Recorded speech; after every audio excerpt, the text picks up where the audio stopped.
నమస్తే. నా పేరు పివి రావు. నాకు దాదాపు 40 ఏళ్ళు డయాబెటీస్ చికిత్సలో పరిచయం ఉంది. అలాగే ఈ వైద్య పరిశోధనలో కూడా దాదాపు 40 ఏళ్ళ నుంచి నేను ఎక్కువగా పరిశోధనలో పాల్గొంటున్నాను. ఆహార విషయంలో కూడా ఆహార శాస్త్రానికి సంబంధించి డైటిక్స్ అవ్వచ్చు, న్యూట్రిషన్ అవ్వచ్చు, మన ప్రపంచంలో ఉన్నటువంటి ప్రముఖ సంస్థల్లో కూడా నేను కొన్ని పరిశోధనలో పాల్గొన్నాను. ముఖ్యంగా భారతదేశంలో హైదరాబాద్లో ఉన్నటువంటి మన న్యూట్రిషన్ ల్యాబొరేటరీస్ వీటిలో కూడా కొన్ని మా దగ్గర చాలామంది పరిశోధనలు చేశారు. కాబట్టి ఈ అనుభవంతో నేను చెప్పేది ఏంటంటే, మిల్లెట్స్ గురించి అందరూ అడుగుతూ ఉంటారు. చాలా మంచి విషయం.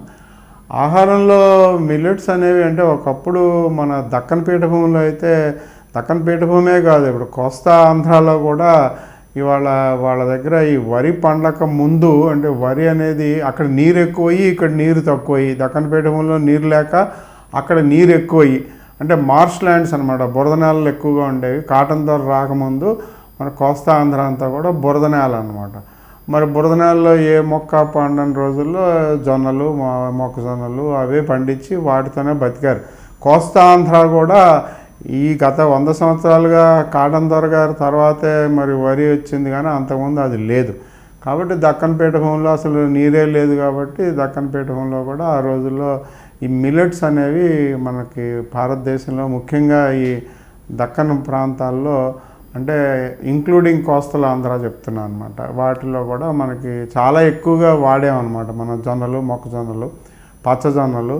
తర్వాత అదే మీరు కొంచెం రాయలసీమ ప్రాంతానికి వెళ్ళినట్లయితే, రాయలసీమ ప్రాంతంలో కూడా నీటి అందుబాటు తక్కువ కాబట్టి అక్కడ కూడా మనం ఎన్నో రాగులు, మరి రకరకాల ఆహార పదార్థాలను మనం పండించుకొని అందరం కూడా ఆ రోజుల్లో కూడా, వరి లేని రోజుల్లో కూడా ఎంతో ఆరోగ్యంగా, ఎంతో బాగా అటు శాస్త్ర విజ్ఞానం పెరిగింది, ఇటు మన కల్చరల్ ప్రోగ్రామ్స్, మరి సాహితీ రంగంలో అయితేనేవి అన్ని రంగాల్లోనూ నిష్ణాతులు అయిపోయారు కదా. మరి ఆ రోజుల్లో వరి తినని రోజుల్లో కూడా సాహిత్య రంగాల్లో కూడా మరి మనిషి దారుఢ్యం కానీ, పెద్ద పెద్ద యుద్ధాలు చేయటం కానీ అన్నీ చేశారు.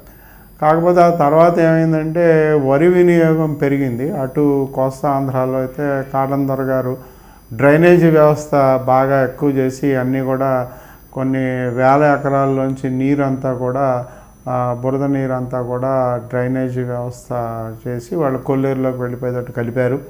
అలాగే గోదావరికి 7 పాయలకి కూడా గోదావరి మీద ఆనకట్టలు కట్టి నీటి వినియోగాన్ని పెంచారు. అలాగే ఈ మధ్యకాలంలో దక్కన్ పీఠభూమిలో కూడా వాళ్ళ భారతదేశంలోనే అత్యధికంగా వరి పండించే ప్రాంతం కరీంనగర్ అన్నమాట, కోస్తా ఆంధ్ర కాదు. కాబట్టి నీటి వినియోగం అందుబాటులోకి వచ్చింది, శ్రీరామ్ సాగర్, గోదావరి. ఈ కారణం చేత మనం ఇవాళ మిల్లెట్స్కి ప్రత్యామ్నాయంగా తేలిగ్గా వండుకునేవి, ఎక్కువగా దొరికేవి. ఎక్కువగా దొరకడం అంటే ఏంటంటే, మనకి బస్తాలు ఎక్కువగా ఒక 30 బస్తాలు 40 బస్తాలు ఒక పంట పండించే అవకాశం ఉంది. మిల్లెట్స్ అంత రావు, తక్కువ అనమాట. మిల్లెట్స్ ఇలా వందల బస్తాలు.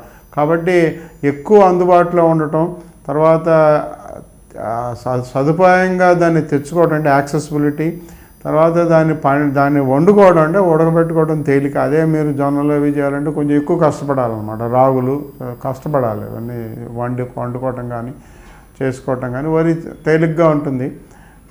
కాబట్టి వరి వినియోగం ఎక్కువైంది. గత 100 సంవత్సరాలు, మేబీ 150 సంవత్సరాలుగా వరి వినియోగం ఎక్కువైంది మన భారతదేశంలో. ఇక్కడే కాదు, మరి జపాను, కొరియా, తైవాను అన్ని దేశాల్లో కూడా వరి వినియోగం ఎక్కువైంది. కాబట్టి వరి వినియోగం ఎక్కువ అవటం మూలాన డయాబెటీస్ వచ్చింది అనేటువంటి ఒక నిజమా కాదా అన్న విషయాన్ని ఇంకా నిర్ధారణ కాలేదు. కానీ ఇవాళ దాదాపు ఒక 50-100 సంవత్సరాలుగా చూసుకున్నట్లయితే ప్రపంచంలో ఎక్కువ మన దేశంలోనే, భారతదేశంలోనూ, చైనా దేశంలోనూ డయాబెటీస్ ఎక్కువగా వస్తుంది. కాబట్టి దీనికి కారణం ఒకటి వరి ఎక్కువగా తింటున్నారు కాబట్టి వస్తుంది అని చెప్పి కొంతవరకు ప్రచారం జరిగింది. అది నిజం అవ్వచ్చు, కాకపోవచ్చు. కానీ ఒక విషయం చెప్పుకోవాల్సింది ఏంటంటే, దాదాపు 50 సంవత్సరాల క్రితం ఈ దేశాల్లో, ఆసియా దేశాల్లో ఎక్కడైతే ఇవాళ మనం వరి ఎక్కువ తింటున్నామో అక్కడ డయాబెటీస్ అనేది లేనే లేదంటే, జపాన్లో కానీ, చైనాలో కానీ, మన భారతదేశంలో కానీ డయాబెటీస్ అనేది కొన్ని 70 సంవత్సరాల క్రితం లేనే లేదు. గత 70 సంవత్సరాలుగానే ఈ వరి వినియోగం ఎక్కువైతేనే దానికి దీనికి కోఇన్సిడెంటల్గా షుగర్ ఎక్కువైంది కాబట్టి రెండు కలిసి అసలు వరి అన్నం తినడం వల్లనే డయాబెటీస్ ఎక్కువైందని చెప్పేసి ఒక ప్రచారం జరుగుతుంది. నిజమవచ్చు కాకపోవచ్చు.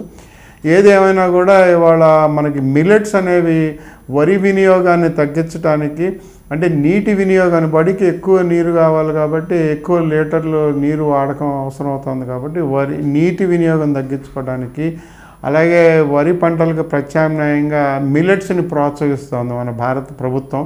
అంటే మన ఇక్కడ రాజేంద్రనగర్లో కానీ ఇక్కడ మన దక్కన్ డెవలప్మెంట్ కార్పొరేషన్ అని ప్రైవేట్ ఆధ్వర్యంలో ప్రభుత్వేతర సంస్థల ద్వారా కానీ ఇలా గత 30-40 సంవత్సరాలుగా ఈ మిల్లెట్స్ అంటే రకరకాల ఈ మన సీరియల్స్ అనమాట, రకరకాల ఆహార ధాన్యాలు, చిరుధాన్యాలని ప్రోత్సహిస్తున్నాం. దానివల్ల ఎంతవరకు ఉపయోగం ఉందన్నది తెలుసుకోవాలి. అంటే చిరుధాన్యాలు, ఈ తృణధాన్యాలు అని ఏదైతే మనం చెప్పుకుంటున్నామో, ఈ జొన్నలు, మొక్కజొన్నలు, రాగులు, సజ్జలు, తైదులు, అవిసెలు, రకరకాలుగా ఉన్నాయి. తైదులు కూడా చాలా పాపులర్ అయినాయి ఈ మధ్య. ఇవన్నీ కూడా ఏంటంటే మీరు తిన్న తర్వాత దాన్ని వండటం అనేది అన్నంలాగా దాన్ని మెత్తగా బియ్యం వండట్లేదు కాబట్టి అది తిన్న తర్వాత కొంత టైం పడుతుంది అనమాట. మిగతా అన్నం అయితే ఒక 45 నిమిషాల్లో జీర్ణాశయం నుంచి కింద చిన్న ప్రేవుల్లోకి వెళ్ళిపోతుంది. అదే మరి తృణధాన్యాలతో ఏం చేసినా కూడా రొట్టె రూపంలో చేయండి, తైదులతో దోశలు చేస్తారు. దోశలు చేసినా కూడా మీరు రాగి సంకటి, రాగి ముద్దలు చేసి మెత్తగా రాగి పౌడర్, రాగి పొడి చేసి దాన్ని మీరు చేసినా కూడా మనం మెత్తగా వండిన అన్నంతో సరిపోలినట్టుగా అవి ఉండవు అన్నమాట. కాబట్టి అది 45 నిమిషాల్లో కరగకుండా అది కొంత టైం పడుతుంది. ఒక గంటన్నర పడుతుంది, ఒక గంట ఎక్స్ట్రా పడుతుంది చిన్న ప్రేవుల్లో వెళ్ళడానికి. అలాగే చిన్న ప్రేవుల్లో కూడా దాంట్లో పీచు పదార్థం ఎక్కువ ఉంటుంది. రకరకాల తృణధాన్యాల్లో పీచు పదార్థం, ఇంకా వేరే అరగని పదార్థాలు చాలా ఉంటాయి అన్నమాట. అంటే అవన్నీ కూడా గ్లూకోజ్ సంబంధమే, కానీ పాలిసాక్రేట్స్, అలాగే వేరే పెక్టిన్స్ అని, ఫ్రూట్స్లో ఎక్కువగా ఉండేవి, లెగ్యూమ్స్ ఉండేవి, ఇవన్నీ కూడా వేరే వేరే ఉంటాయి. అవన్నీ జీర్ణం అవడానికి టైం పడుతుంది, అంటే 3 గంటలు పడుతుంది.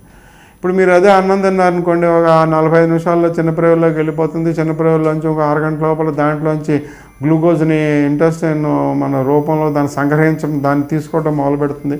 అదే ఇవన్నీ కూడా స్లో అవుతాయి. కాబట్టి గ్లైసీమిక్ ఇండెక్స్ అనేది చాలా తక్కువ. మీరు వరి అన్నం తిని రక్తంలో గ్లూకోజ్ ఒక గంట తర్వాత 2 గంటల తర్వాత చేసుకుంటే ఎక్కువ ఉంటుంది, గ్లైసీమిక్ ఇండెక్స్ ఎక్కువ. అదే మీరు అంతే పరిమాణంలో మీరు తృణధాన్యాలు తీసుకుని రక్తంలో గ్లూకోజ్ ఎంత ఉందో చూసుకున్నట్లయితే మొదటి 2 గంటలు 3 గంటలు తక్కువ ఉంటుంది, అంటే గ్లైసెమిక్ ఇండెక్స్ తక్కువ. దానికి లెక్కలేసి కొలతల్లో గ్లైసెమిక్ ఇండెక్స్ తక్కువ అని చూపిస్తాం. కానీ మీరు తెలుసుకోవాల్సిన విషయం ఏంటంటే తీసుకున్న తర్వాత ఆహారంలో ఉండేటువంటి గ్లూకోజ్, అంటే పిండి పదార్థం ఒకటే, మీరు గోధుమలు తిన్నా, అన్నం తిన్నా, మీరు రాగులు తిన్నా, అన్నిటికన్నా ఎక్కువ రాగుల్లో పిండి పదార్థం ఎక్కువ ఉంటుంది. ఈ విషయం చాలామంది గ్రహించరు, తెలుసుకోవాలి. పిండి పదార్థం ఎక్కువగా ఉన్నటువంటి ధాన్యం రాగులు. కాబట్టి వీటన్నిటిలో కూడా గ్లైసెమిక్ లోడ్ ఎక్కువ ఉంటుంది, అదేమీ తక్కువేం కాదు. కాబట్టి నేను అన్నం మానేసి జొన్నలు తిన్నాను, నాకు అంతా బాగుండిపోతుందంటే రక్తంలో గ్లూకోజ్ పెరగదు. వెంటనే 2 గంటలు 3 గంటల్లో పెరిగితే వచ్చేటువంటి నష్టాన్ని మాత్రం మీరు తగ్గించుకోగలుగుతున్నారు. అంటే వెంటనే మీ గ్లూకోజ్ పెరిగిపోయి మీ ప్యాంక్రియాస్ గ్రంథిలోంచి ఇన్సులిన్ బయటికి వెలువరించాల్సినటువంటి సడన్గా హఠాత్తుగా వచ్చేటువంటి సమస్య ఉండదు. అదంతా చాలా తక్కువ, 10% దానివల్ల వచ్చే నష్టం. కానీ మిగతా శాతం నష్టాలు అయితేనేమి, లాభాలు అయితేనేమి, తృణధాన్యాలు తీసుకున్నా, మామూలు ధాన్యాలు తీసుకున్నా అంతా ఒకటే. గ్లైసెమిక్ లోడ్ అనేది ఒకటే ఉంటుంది. అంటే లోపల నుంచి వచ్చేటువంటి పిండి పదార్థం మళ్ళీ గ్లూకోజ్గా మారి మన శరీరంలో కాలేయంలోకి వెళ్ళి అది గ్లైకోజన్గా మారడానికి సమయం ఎక్కువ పడుతుంది. కానీ అక్కడ కూడా ఇదే చర్య, ఇదే జీవక్రియ.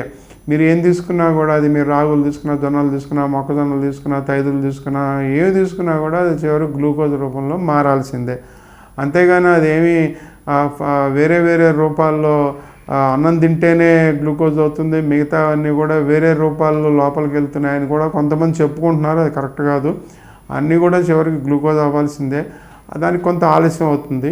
అది లోపల మరి ఆలస్యం అయినప్పుడు దానికి కొంత శ్రమ కలిగిస్తుంది కదా, ఇంటెస్టైన్స్లో శ్రమ కలిగిస్తుంది కదా, చిన్న ప్రేవుల్లో శ్రమ కలిగిస్తుంది కదా. చిన్న ప్రేవుల్లో మొదటి భాగంలో జుజనం అని ఉంటుంది.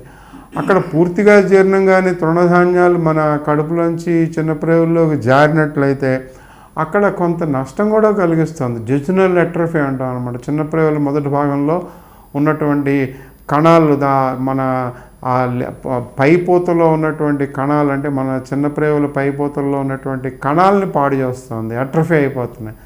దాన్ని వాళ్ళ లీకీ గట్ సిండ్రోమ్ అని దానికి ప్రత్యేకంగా ఒక పేరు పెట్టాం.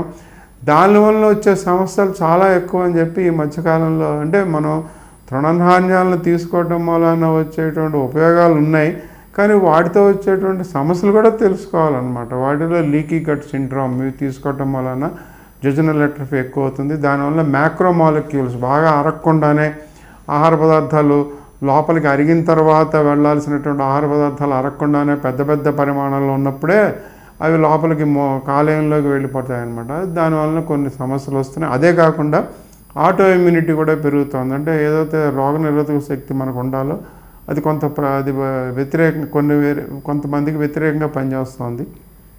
ఆటో ఇమ్యూనిటీ అంటాం. దానికి కూడా కారణం లీకీ గట్ సిండ్రోమ్. ఈ విషయం కొంతమంది మరి గ్రహిస్తారు, కొంతమంది గ్రహించరు, కొంతమంది ఒప్పుకుంటారు, కొంతమంది ఒప్పుకోరు. కానీ వాళ్ళ శాస్త్ర పరిశోధనలో తేలుతుంది ఏంటంటే, ఏదైతే ఆహారం వెంటనే జీర్ణం కాకుండా మీరు ఎక్కువసేపు జీర్ణాశయంలోనే ఉంచి తక్కువ జీర్ణమైన పదార్థాలనే మీరు చిన్న ప్రేవుల మొదటి భాగంలోకి పంపించినట్లయితే కొన్ని సమస్యలు వస్తాయి. అది తెలుసుకోవాలి. ఇది కాకుండా ఇవాళ మీరు చాలామంది చూసే ఉంటారు, గ్లూటెన్ ఇన్సెన్సిటివిటీ అనేటువంటిది చాలా ఎక్కువగా ఉంది మన భారతదేశంలో. దాదాపు డయాబెటీస్ వాళ్ళల్లో అయితే 20% ఉందని మన పరిశోధనలో తేలింది. డయాబెటీస్ లేని వాళ్ళల్లో కూడా ఉంటుంది. ఎంతవరకు ఉంటుందో మనకు తెలియదు. ప్రపంచ దేశాల్లో దాదాపు 40-50% మందికి గ్లూటెన్ ఇన్సెన్సిటివ్ ఉంది. గోధుమలు వాడేటువంటి ప్రాంతాల్లో కూడా గ్లూటెన్ ఇన్సెన్సిటివ్ ఉంది. గ్లూటెన్ అనేది గోధుమల నుంచి వచ్చేటువంటి ఒక పదార్థం, జిగట పదార్థం అన్నమాట. ఆ జిగట పదార్థం ఎక్కువగా ఉండటం వలన వాళ్ళకి వేరే సమస్యలు వస్తున్నాయి. గ్లూటెన్ ఇన్సెన్సిటివ్ వల్ల కూడా ఈ లీకీ గట్ సిండ్రోమ్ లాంటిది లేదా వేరే సమస్యలు వచ్చేటువంటి అవకాశం ఉంది. కాబట్టి వాళ్ళ ప్రపంచంలోని అన్ని దేశాల్లోనూ గ్లూటెన్ ఫ్రీ డైట్ అని చెప్పి మీరు ఏదైనా ఒక ఆహారం తీసుకుంటే దాంట్లో ఎంత గ్లూటెన్ ఉందో చూసుకోవడం అనేది చాలా పరిపాటి అయిపోయింది. మీరు ప్రపంచంలో ఏ దేశంలోకి వెళ్ళినా కూడా ఆ దేశాల్లో ఉన్నటువంటి ఆహార పదార్థాలను మీరు కొన్నప్పుడు పైన గ్లూటెన్ ఎంత ఉంది, గ్లూటెన్ పరిమాణం ఎంత, లేదా గ్లూటెన్ ఫ్రీ డైట్ అని రాస్తారు. ఇలాగా మన భారతదేశంలో కూడా గ్లూటెన్కి ప్రాధాన్యత ఇవ్వడం అనేది మొదలైంది.